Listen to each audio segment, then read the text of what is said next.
Avez-vous une pièce d'identité? Moi, j'ai pas de pièce d'identité non plus. J'ai tout laissé dans la voiture.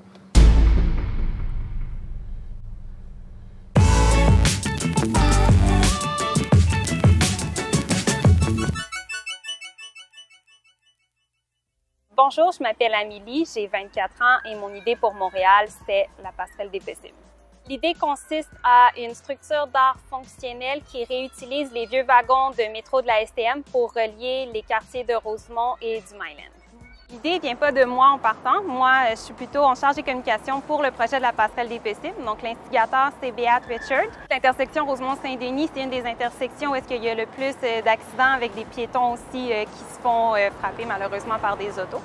Si on part des voitures de métro, donc en ce moment, on cherche à les réutiliser parce que justement, on veut promouvoir l'environnement, on veut promouvoir que c'est un objet de notre héritage, puis on ne veut pas juste simplement le laisser de côté.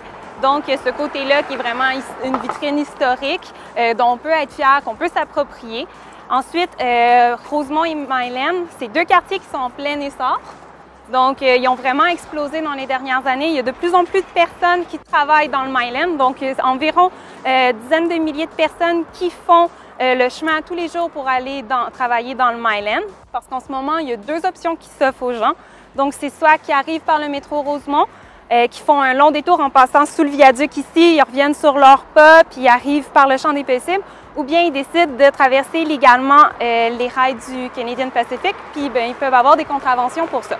Amélie, on se trouve au métro Rosemont. Oui, exactement. Fait qu'on va faire le parcours habituel que tu fais à tous les matins. Oui, parfait. Allons-y.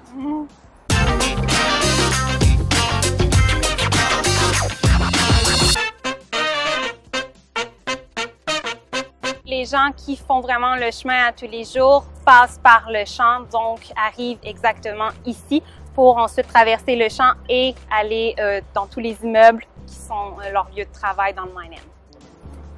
Donc là, en principe, en ce moment, il y aurait des agents qui sont cachés. Oui, si on est malchanceux. Donc, on peut voir les trous qui ont été faits dans les clôtures. Donc, c'est les rails du CP. Puis ça, tu es obligé de passer par ici si tu veux pas traverser tout le long chemin qu'on a fait. Exactement. On espère très fortement qu'il n'y a aucune police du CP.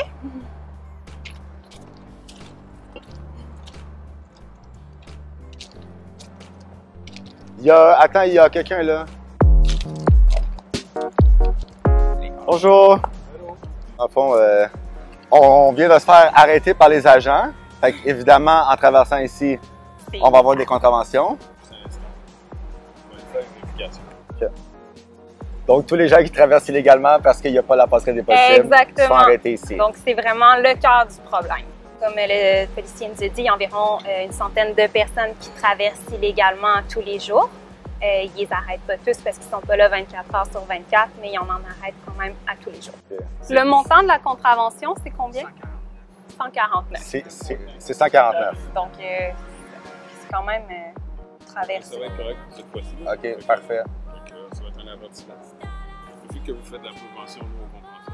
OK, parfait. Ben merci, hein. C'est vraiment super. Merci beaucoup. OK. Bonne journée. Merci beaucoup, messieurs. Bye. Merci.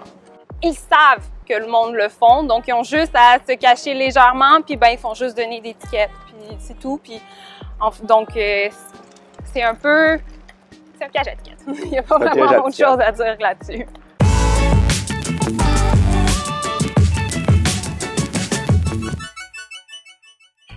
Bonjour, M. Coderre.